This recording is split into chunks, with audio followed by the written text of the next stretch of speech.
Characteristics of effective learning are a revived element in the current early years foundation stage curriculum. Characteristics of effective learning advocate that in planning and guiding children's activities, practitioners must reflect on the different ways that children learn, and then reflect these in their practice. A child's individual learning characteristic will determine the way they respond to both the teaching and learning taking place in the environment. 3 characteristics of effective teaching and learning identified by the EYFS are playing and exploring, children investigate and experience things, and have a go, active learning, children concentrate and keep on trying if they encounter difficulties, and enjoy achievements, and creating and thinking critically, children have and develop their own ideas, make links between ideas, and develop strategies for doing things. The focus of the is on characteristics of effective learning, how children learn rather than what they learn, i.e. process over outcome. Underpinning the characteristics of effective learning is the understanding that during their earliest years, children form attitudes about learning that will last a lifetime. Children who receive the right sort of support and encouragement during these years will be creative and adventurous learners throughout their lives. Children who do not receive this sort of support and interaction are likely to have a much different attitude about learning later on in life. Hence, why the supportive practitioner, and the environment they provide, need to nurture these characteristics of effective learning to occur, but without forgetting that children are individuals who bring their own needs, talents and histories to the learning environment. Playing and exploring in a busy foundation stage setting, 3-year-old Valentina is at the mark-making area where the activity is to trace your names. Lara sits on her chair shifting back and forth. You can see the concentration on her face as her frown forms and the tip of her tongue is out as she traces her name. She then looks around at her friends on the carpet area who are engrossed in a book and giggling. Valentina turns back to her name tracing, she then looks back at them again. A practitioner deployed at the area is encouraging her to write and notices her distraction. She says to Valentina, "When you finish what you are doing, then you can go and play." Valentina continues being distracted by the group and the completion of her task. The practitioner then intervenes and says, "Valentina, what do you want to do? You either finish this or go and play." Naturally, Valentina opts for the play and runs off to the group on the carpet. After a few minutes, the child returns to the mark-making table and sits back to trace her name. The practitioner turns to her and says, "I thought you went to play." Valentina's response, "But I am playing." Using the practice above, I'll want to discuss one of the 3 characteristics of effective learning, playing and exploring. Valentina's response, "But I am playing," is evidence that playing and exploring is a child's work. It's what they do, and they do not separate it from what is happening around them in their learning environment. It is therefore a vital characteristic of their effective learning. A characteristic is a trait or quality of something, and therefore playing and exploring is regarded as a key characteristic because it is about engaging the child through a trait that comes naturally to them, but I am playing. An engaging and stimulating play environment provides opportunities for this characteristics of effective learning to be experienced and crafted. Play and exploration in early years settings means children are able to choose activities, or create experiences, where they can engage with other children or adults or sometimes play alone, and during these activities and experiences they learn by first-hand experience. In order for this characteristic to come alive in the environment, children need sufficient space, time and choice with a range of activities and experiences, some of which have been planned and prepared by the practitioners on the basis of their observations of individual children's current interests, talents, learning styles and stages of development. Therefore, the playing and exploring element of the characteristics of effective learning is all about the engagement of children with their learning environment. Let's look at the following. Finding out and exploring this is when children use open-ended, hands-on experiences which arise from curiosity. These provide the basis on which the child builds concepts, tests ideas and finds out how things work, showing curiosity about objects, events and people, using senses to explore the world around them, engaging in open-ended activity, showing particular interests. 9-month Bilal crawled along the floor near to a mirror which was the length of the wall. He sat and looked at himself and then raised his hands to touch the mirror. He giggled. Bilal then noticed another child through the mirror and squealed. He babbled something and raised both hands as to grab the other child through the mirror.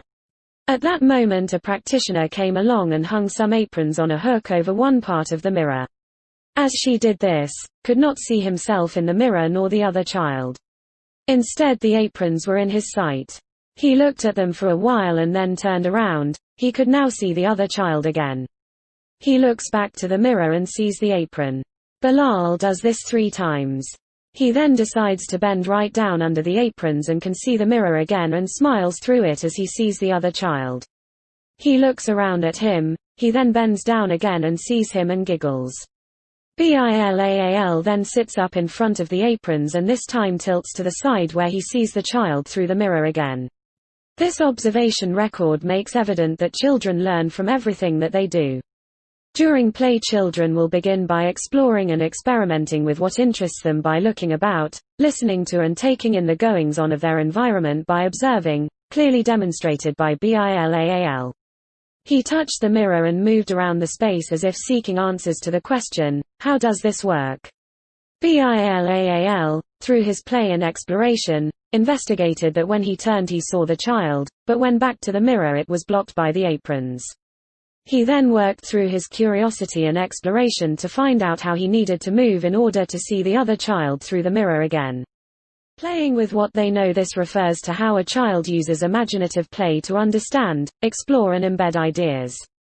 Children use imaginative play to recreate experiences, pretending objects are things from their experience, representing their experiences in play, taking on a role in their play, acting out experiences with other people. 2.5-year-old Amelia is in the home corner and role-playing a doctor. Using a funnel from the sand and water area, Amelia places it on a teddy bear's chest and puts her ear to the funnel. Another child comes in and Amelia tells her that she is listening to Teddy. He is sick. She then asks Teddy to open his eyes wide and show her his tongue. She praises the teddy and rewards him with a sticker. Later that day, a practitioner shared this observation with Amelia's father. He told the practitioner that Amelia had visited the GP the evening before for a routine checkup. Amelia's father's input has placed into context the imaginative play being experienced by her. She used the teddy and funnel as objects from her experience and represented her own experience of visiting a doctor through the teddy. However, this time she decided to take on the role of the doctor rather than the patient. Play and learning takes place in contexts that are familiar to Amelia. She shared her experience and understanding with the other child who joined in the play and exploration. This emphasizes what Vygotsky 1978 states as learning being a social activity. Shola's play is shaped by the interactions she has with people in her life, and she was able to co-construct her understanding of the world and how she lives in it. Understanding and making sense of the world is very much rooted in what Amelia knows and the everyday events in her life by recreating new, the doctor, and familiar roles, her as the teddy, by playing with what she knows. Is there sufficient space both indoors and out for children to play and explore? Do children have uninterrupted time to play and explore? Does the learning environment allow the engagement of all the senses? Is the learning environment challenging and full of creative and innovative opportunities? How are resources or equipment actually used by children? And how can these be built on? Are resources open-ended so that they can be used, moved and combined in a variety of ways?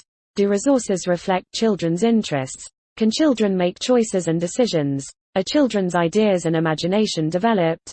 Are children given opportunities to test their ideas, themselves, their relationships and materials?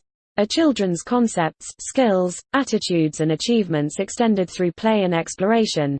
Can children follow an interest or line of inquiry? How can you observe the characteristics of effective learning? Playing and exploring in action. Use the following questions to identify this with characteristics of effective learning in your observations, but also to learn from them to further enhance your provision. Finding out and exploring what areas, activities is the child drawn to. Do they prefer to work in a group, alone? Do they initiate activities, experiences themselves or join in existing ones? Do they think aloud describing what they do? How do they use resources? Using what they know in their play and play, do they draw on experiences from home, outside the setting? Do they act out situations in the role-play, home area? Are they confident in finding tools, materials and resources they need for their ideas? Being willing to have a go levels of persistence. Do they give up at first hurdle or keep trying? Are they eager to try new ideas or do they stay with what they are familiar with? Are they able to talk about, review what they have done, even if it has not worked? Do they work best with continual support or prefer to get on with activities themselves?